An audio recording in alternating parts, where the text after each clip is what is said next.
And after a case was registered against the union minister, he's taken to social media to hit out at the Pinarayi Vijayan government once again and has once again hurled the appeasement politics jibe at the Vijayan Sarkar. Let me go across to Aditi joining us on the plasma with more details. She's going to take us through that social media post. Aditi. Well, Crispin, let's go straight to the reaction coming in from Rajeev Chandrasekhar and how he looks at the case against him. He says the two INDI alliance partners, Rahul Gandhi and Pinarayi Vijayan, have jointly filed a case against me. Two of the biggest appeasers in Indian politics who shamelessly appease poisonous, radical, violent organizations like SDPI, PFI and Hamas, whose politics have caused radicalization over decades from Jammu and Kashmir to Punjab to Kerala and caused many innocent lives and security forces' lives to be lost, trying to threaten me with a case for exposing their appeasement of Hamas. So he has looped in Rahul Gandhi as well and all the INDI members, calling them terror appeasers. All right. Clearly the union minister remains unapologetic. He sees no wrong in what he'd said and he stands by his stand on how the Pinarayi Vijayan government rather is, getting into appeasement politics and practicing it in full swing. Many thanks for that, Aditi. Before I take it across to our guest joining us this afternoon, we have activist Rahul Ishwar with us along with Dr. Jairaj B, political analyst. I want to quickly take in a word from Imran as well. Imran, the latest reaction from the union minister pretty much on similar lines with what he'd said on how the Pinarayi Vijayan government continues to shield radical elements, continues to promote radical elements, and very much is engaged in appeasement politics, he says. Well, yes, absolutely. These are the words of Rajeev Chandrasekhar when he did a press conference in Ernakulam. Yesterday, he said that the Chief Minister was smart in directing the core issues of the issue is about how come an organization which is now considered as a terrorist responsible for the killings on October 7 is allowed to relay their message that too in Kerala, and why is it the CPM government has not booked any case against them. That is the crux of the issue which is being diverted is what Rajeev Chandrasekhar alleged. He also called the Kerala Chief Minister, who called him for vitiating the atmosphere in Kerala, a liar, and said that he never targeted one particular community. It was about Hamas and questions about being in a public program. His message was related and what action the police had taken. This was what he had said, is what he said in his tweet, is what Rajeev Chandrasekhar said. In fact, reacting to that, yesterday Kerala Chief Minister in the evening when he held a press conference, he said that he is not only vitiating the atmosphere, but he is very dangerous for the Kerala society. He's trying to polarize it, and that will not be allowed. Kerala Chief Minister even went on to say that the permission was granted for this event, and they are not aware of what was said in the Arabic. So their police team is examining it, and if needed, a case will be registered. But he said that he stands for Palestine and anybody who fights for Palestine. All right. A case has been registered against the union minister by the Kerala police. Many thanks for that, Imran. Let's quickly take it to our guest. Dr. Jairaj B, who exactly is, allegedly promoting religious hatred between communities? Is it the union minister who says that, a Hamas leader should not be given a platform, should not be allowed to virtually address a gathering in Kerala? Or is it the Kerala government, the Pinarayi Vijayan government, for having given a platform to this leader, and more so the organizers hailing the 7th October attacks, calling it a Tufani operation? Okay, there are two things to say. One thing is that Kerala government does not have control of the social media network that is addressing the politicians or some gathering or something. They cannot do anything. That is, if they do that, that will be, freedom. It was against a freedom of expression of the constitutional rights. So it's an aired thing. It should be controlled by the central government, first thing.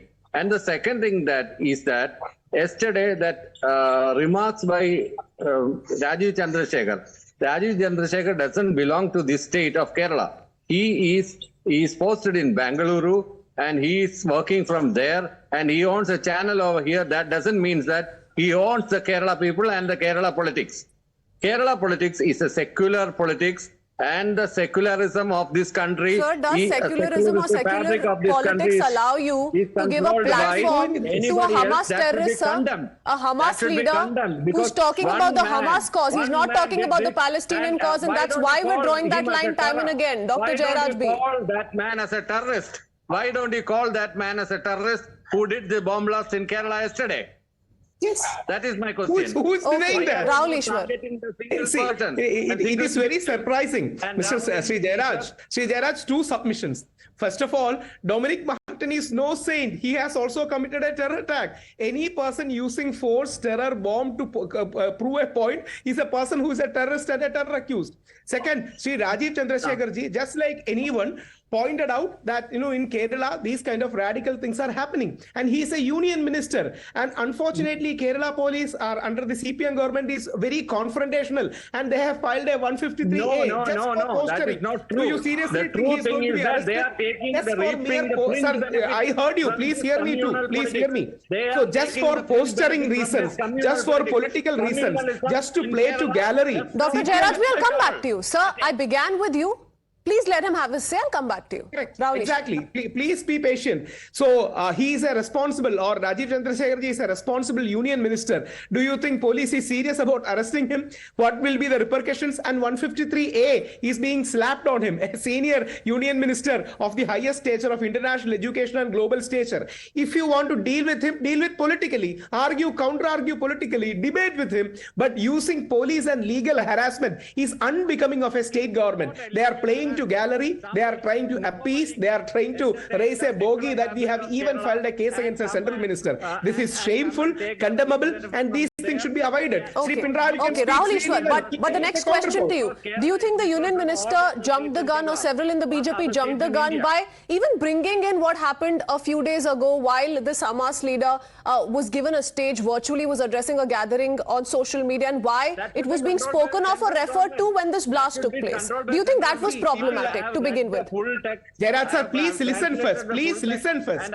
See, I'm a Hindu right-wing activist. People like me misunderstood and perhaps may have jumped to a conclusion that it was linked to Hamas. It was natural for anybody to assume. And I was placing on record my formal apologies to our Muslim brothers and sisters for having unnecessarily doubted them and unnecessarily blamed them. It was in the aftermath of that particular Hamas speech, which is very condemnable. And what happened on October 7th was a terrorist attack where 1,400 of our Jew brothers and sisters lost. We stand with Palestine too, especially Palestine kids. And Israel had an excess in attacking back and killing 6,000 to 7,000 people. India's official position is that we stand with both Israel and Palestine. But in the aftermath of that particular Hamas speech rally held in Kerala, people naturally assumed it was because he was firing up emotion. And if you don't like that position, if you disagree with that position, if a new fact emerges, counter it factually, point out Dominic Martin's involvement, point out Jehovah's Witness internal feud.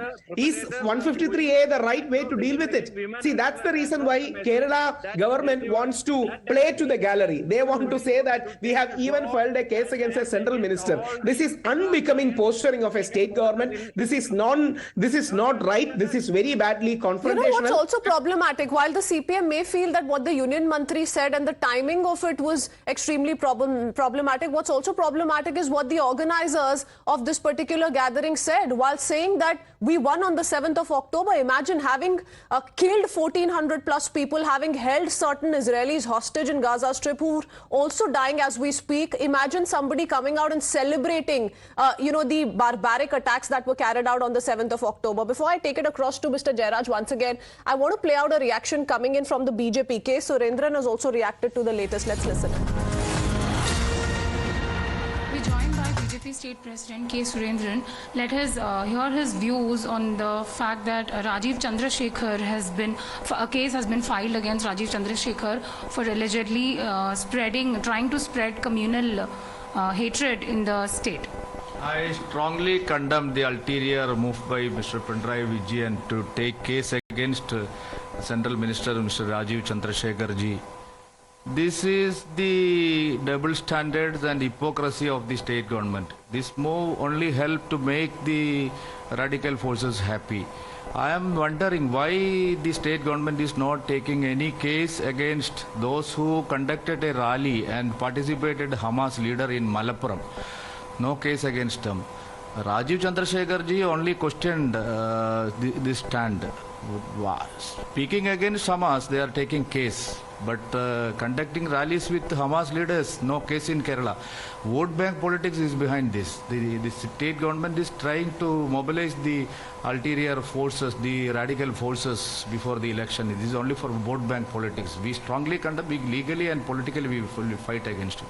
Sir, Pinarayi Vijayan has, regarding the Hamas leader being invited, he has said that he has to confirm whether if he has spoken anything that is illegal, and then probably he'll decide if the action has to be What is there? 100% anti-Indian speeches were there in Malappuram. Hamas leader spoke against India and the sovereignty of sovereignty against our sovereignty. So why they are keeping silence, keeping mum? This happened. This incident was happened 5 days back. No case till today. So this is a ulterior move to mobilize the vote bank. We will not tolerate with this. Sir, also the KPCC has taken submitted an FIR to the DIG against Rajeev Chandrasekhar and Anil Antony on this Facebook and Twitter post that they have done regarding the Kerala. I am asking why they are not taking case against CPM leader Govindan. That day the bomb blast was happened. Immediately after the bomb blast, Mr. Govindan expressed his view that this is a terror attack. Why they are not taking case? So this is the double standard. This shows the double standards of Pinarayi Vijayan government. Thank you. All right, another reaction from V. Muralidharan has also trickled in. Let's quickly listen in.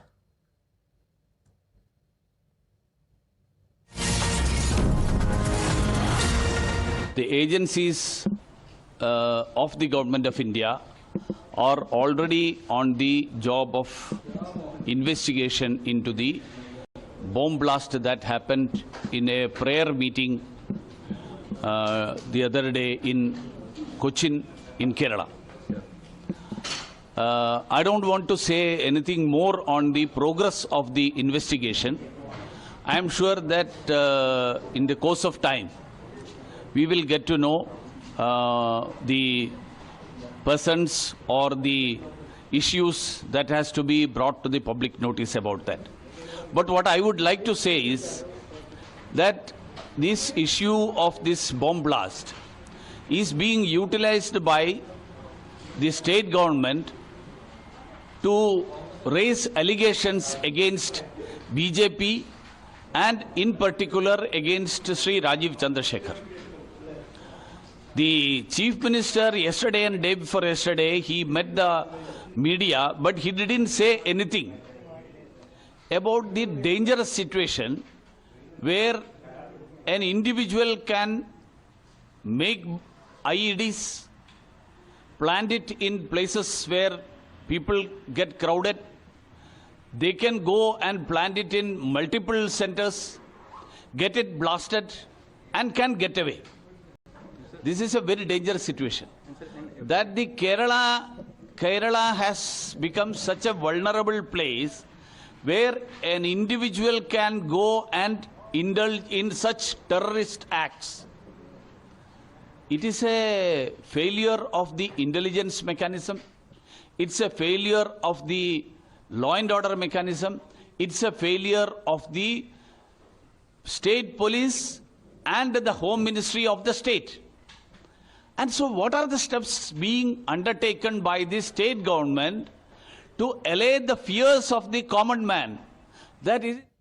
Well, one also wonders, when Mr. Jairaj talks about the freedom of speech and expression that the organizers are entitled to in inviting whoever they wish to. What about the freedom of speech of the Union Minister Rajeev Chandrasekhar? Gentlemen, I'm going to have to leave it at that. Thank you, Mr. Ishwar and Mr. Jairaj for joining us this afternoon. A quick break with that.